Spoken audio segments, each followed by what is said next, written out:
So finally we arrive at the lesson where we are going to summarize the photochemical phase of photosynthesis, the mechanism of photosynthesis we are studying, and with this lesson we are going to end the part which comprised of photons giving the energy to the electrons and whatever was involved we have studied.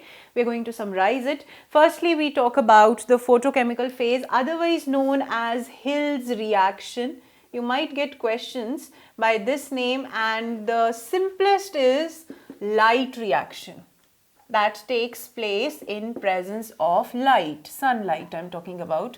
And contrary to this, there is another phase of photosynthesis that is known as dark reaction. This should be known as light driven reaction. All reactions are driven by light only, that is why the entire process is photosynthesis, but this particular stage of photosynthesis is directly involving the light, that is the 23 kilocalorie per mole energy of each photon would be responsible for excitation of electron, and that would lead to the generation of the assimilatory power. Now if we have to study the photochemical phase, we study it in two processes. The first one is photolysis of water, where the water molecule breaks down to evolve oxygen. Okay, now this water molecule would break down into 4 protons and 4 hydroxide ions. Okay, hydroxyl ions, sorry. Now this is what happens to water.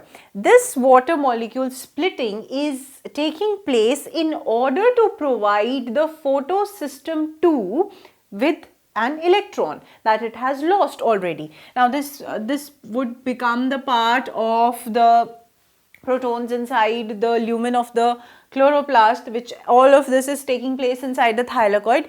Now this hydroxyl ions, what they will do is, in presence of oxygen evolving complex, which was earlier known as Z enzyme, you have to remember it, it was known as this. You don't learn it, just for your knowledge, because you're going to come across this word in this lesson only, and it would be used somewhere else. So just for your knowledge, we have an oxygen evolving complex which in contact with manganese ions, manganese 2 plus, manganese 3 plus, manganese 4 plus, with calcium ions and chlorine ions.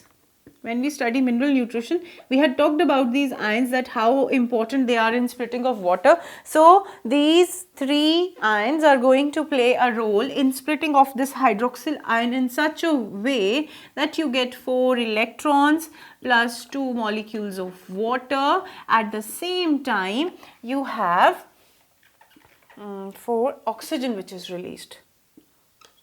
This is what happens. This is the entire process of photolysis of water, where in the end we have molecular oxygen that is getting released. Now this was photolysis of water. What happens to these electrons? They go into the second step, which is the production of assimilatory power. Okay, now what is the assimilatory power? Assimilatory power is NADPH2.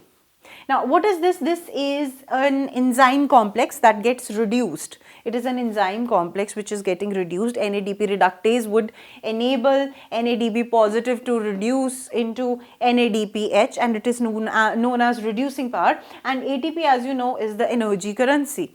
This would be generated by involvement of photosystems, which involves cyclic and non-cyclic photophosphorylation. And as I told you, you're going to come across a word Z again, Z. So we have the production of NADPH and ATP takes place by Z scheme. You have to remember it. Z or Z scheme as we call it. Z scheme has such an arrangement that here we have photosystem 2, which takes up the electrons from the photolysis of water.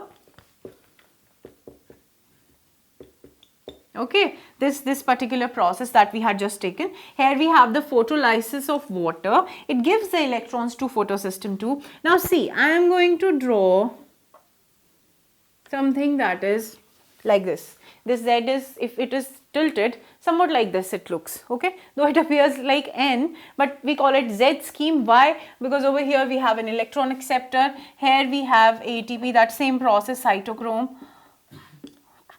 B cytochrome F. Over here there is ATP that is being generated. Okay, this is pheophytin. Now we have PS1 over here, it gives its electrons, and over here we have NADPH2 or NADPH that we have.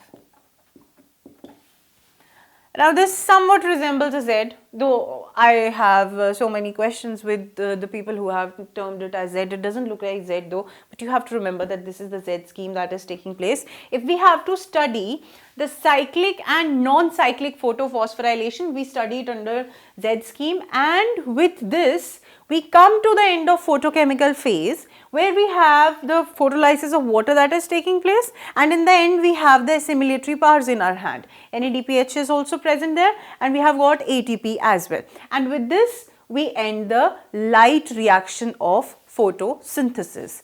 This lesson is entirely summary of whatever you have studied, just introduction of new term, that is Z scheme, and you have enough lectures for studying and understanding Z scheme, which is nothing but the non-cyclic photophosphorylation that is taking place inside the thylakoids.